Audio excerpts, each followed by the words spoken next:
Everybody, hello!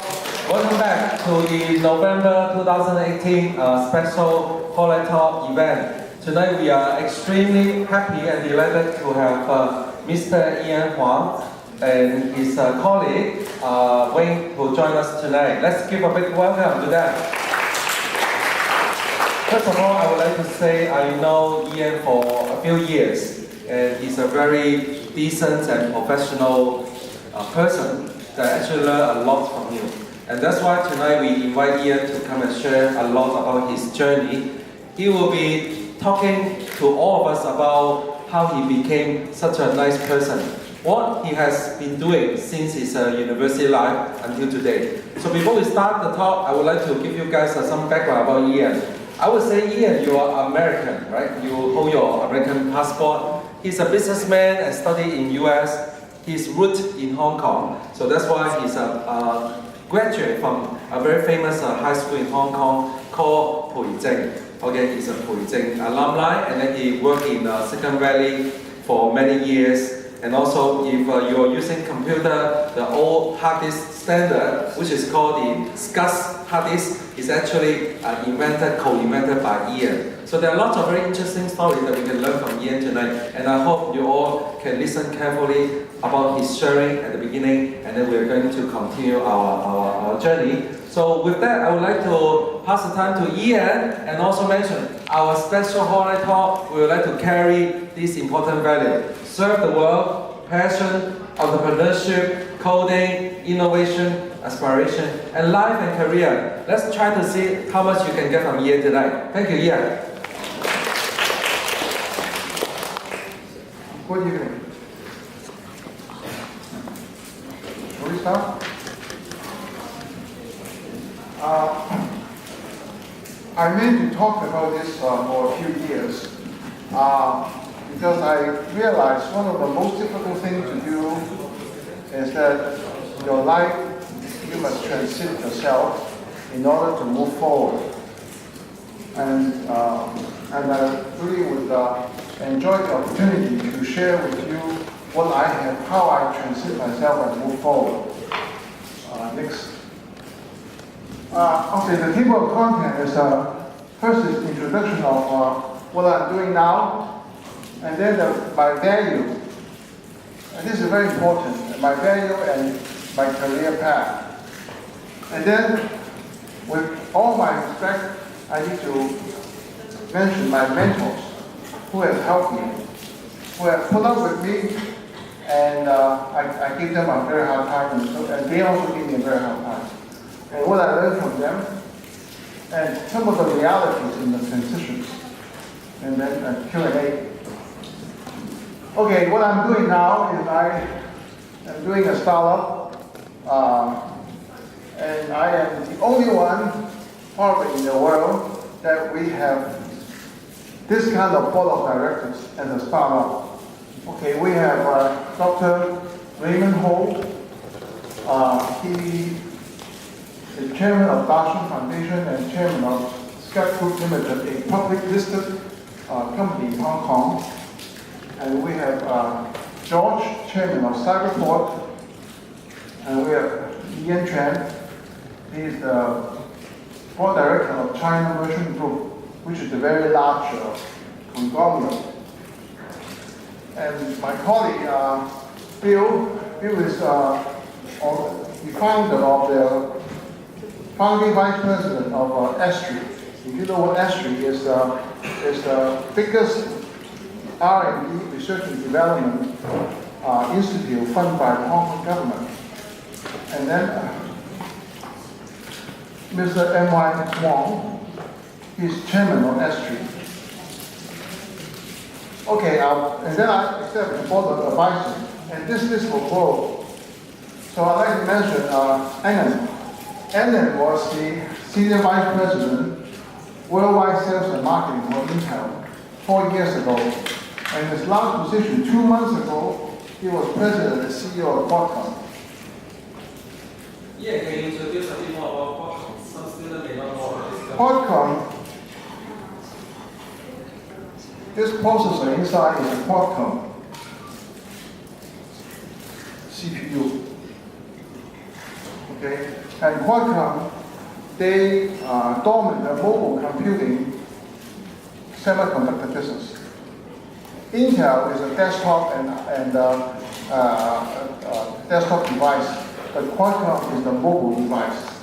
They're the number one in the world. And Vincent has been sitting in the board of directors of the Hong Kong Stock Exchange for 17 years. Okay, next please. Okay, value is the most important thing.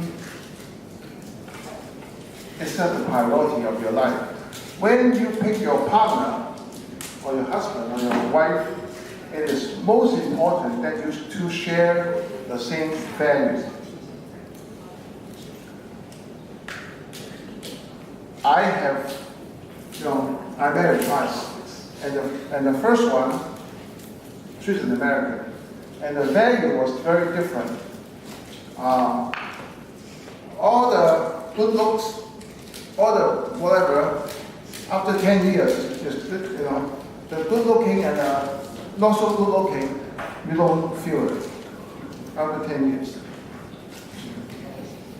But the value will help you move forward.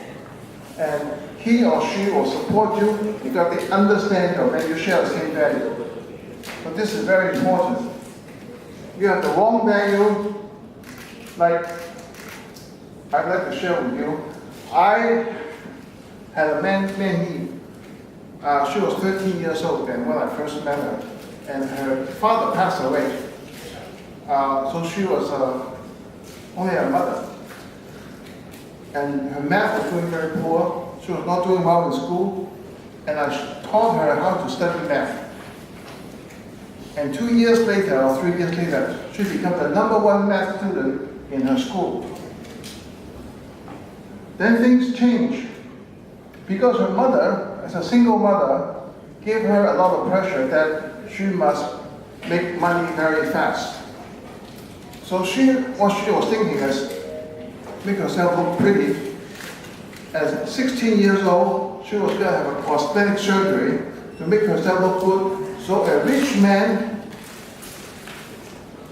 she can be the mistress of a rich man. And that was her objective. And her grade, #1 in school is no longer there. And at that moment, I cut the relationship. So the value is very different. And your parents might put you a lot of pressure on you to make quick money, and maybe they're having a very difficult time, and then you say, okay, I sacrifice myself, I'll just make myself pretty, go and get a cosmetic surgery at 16 years old, and just find a rich man, doesn't matter how old he is, or he or she is, whatever, and be a mistress. What kind of mentality is this? Compete with your brain, not with your looks. Okay, my value is I want to make a difference to the society and contribute to the betterment of the human race, and I don't want to be a cheerleader. And I try to look for leadership. And strange enough, when you have value like this, automatically you will become wealthy. You will become financial freedom. Many years ago, 5 years ago, I came to this university. They tried to help give a talk on career. And after the talk, there's a line of students trying to ask me how to find a job. And what they say, after 4 students, I was really upset and I took up and left. What they want a job is no pressure, well paid, 9 to 5, and stable. And I told these 4 students consecutively in the lineup, if you ever say that to an interviewer, they'll kick you out. Okay? So they must learn that influence from their peers or from their parents, because all 4 of them asking me how could they find a job that can do that. And there's no such job that's like that. And you cannot talk about this thing like this at all, because nobody will hire you. And I was younger then, I couldn't take it anymore, so I stood up and left. That was, anyway, next please. Okay, that's on my career. When I was an engineer, I wanted to be the best engineer in that particular company. I did that. Then I became a chief engineer. Now, the chief engineer is you have to lead by example. Then to engineering management, you have to deal with people that are incompetent. And you cannot fire them just like that in a big company. And then when you become the vice president of engineering, there are two things in here. Your subordinates must respect you somehow. Otherwise, they will not listen to you. And your peers must also have some respect for you. Otherwise, they will ignore you.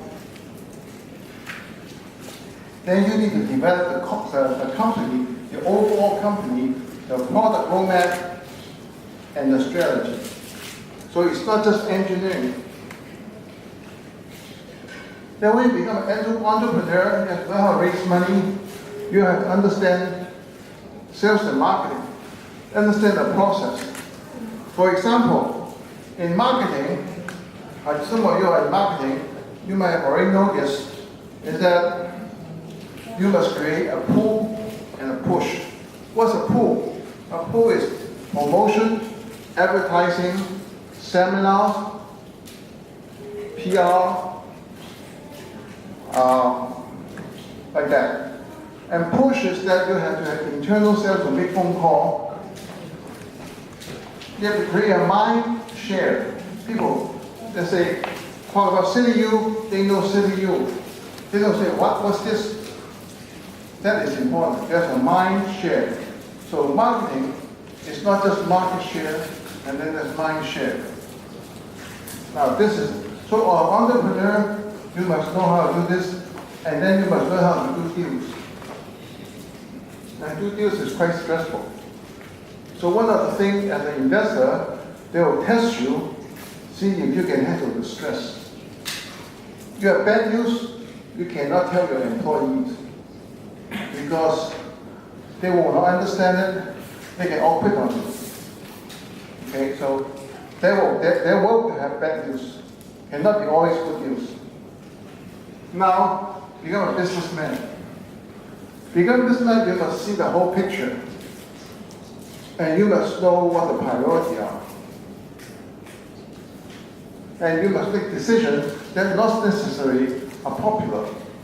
Being a leader is that many times you see the whole picture, but your subordinate doesn't see the whole picture. So you make decisions. They might not like what you make because they don't understand you. But then you cannot share all the reasons that you make the decision because they might not have the maturity to handle that.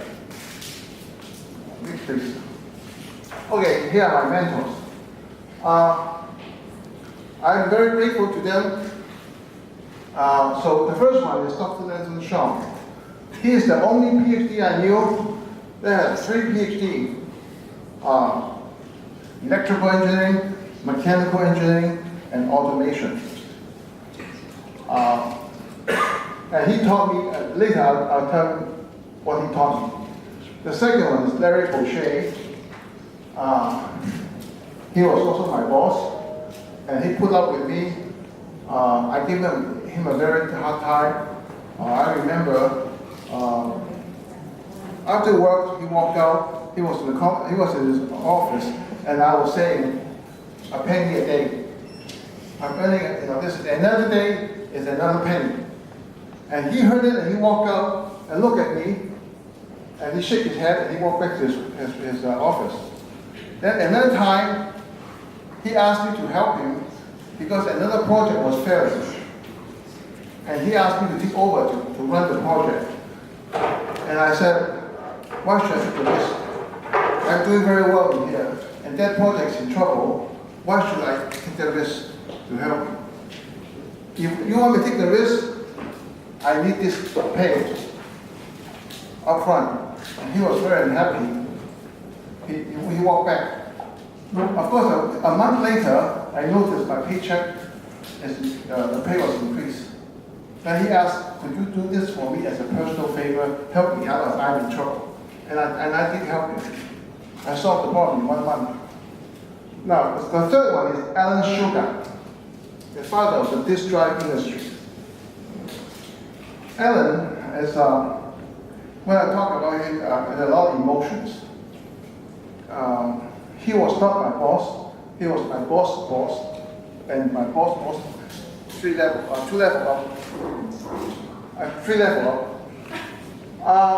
He was president of the company. Now, what he did was, he realized I was going to move my home from San Jose to Saratoga in California. And he said, can I help? And I looked at him, you're a big shot, why would you help me? So I said, yes, I'm moving. He said, what day, what time? And I told him this. I thought it was just a casual conversation. But on the day of move, he came with jeans on and a glove, and he ran a truck. He came in person to help me to move. I was really touched. The whole day he was there. And he was not yelling at me. Okay, and then there's Bob Evans. Now Bob is a very, at the time, was a very well-known and well-respected engineering executive because the entire IBM engineering under him.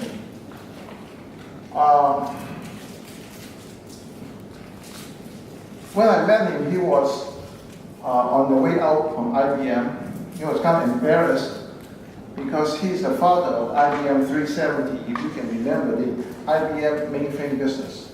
He was actually running the IBM mainframe business, and he started it. He told me many war stories of IBM, what I should not do, and how do I deal with a certain situation. And John Adams. John is one of the toughest boss I have. He is the great-grandson of President John Adams, the second president of the United States. He's amazing. I worked for him for 5 years. Never, he told me, he has a PhD from MIT. I only learned about that 3 years after I left the company. And he is absolutely racial prejudice. He told me, look, you are Chinese, your race is inferior, and you spend too much time in California, so you're crazy as well. And your position is the highest in the company that you can go because of your race. So don't be more ambitious. Now, he told me, I did not use it against him, because he told me the truth. And he took a risk to tell me the truth, and I appreciate it. But it was very hard to swallow. Okay? If sometimes people tell you the truth and they took a risk too, and you have to appreciate it. And when the fact is like this, you cannot change it. So you have to learn to deal with it and appreciate the honesty. And John Fitridge, chairman of Stanford University, he passed away 2 years ago. I'm very grateful to him. He shepherded me through my first startup experience. And then let him slow down. When he was alive, he was the richest Chinese man on earth, richer than Li. You may not heard about him now in the younger years, in your time. Okay, how did they help me before? Lanson, he taught me, if you're a single dimension, you are not going to be good enough. You have to be multidimensional. So what I did is that's why my bachelor degree is a double E. My master's degree, my first master's degree is a computer science, and my second master's degree is a double E again. And this is what he taught me, is that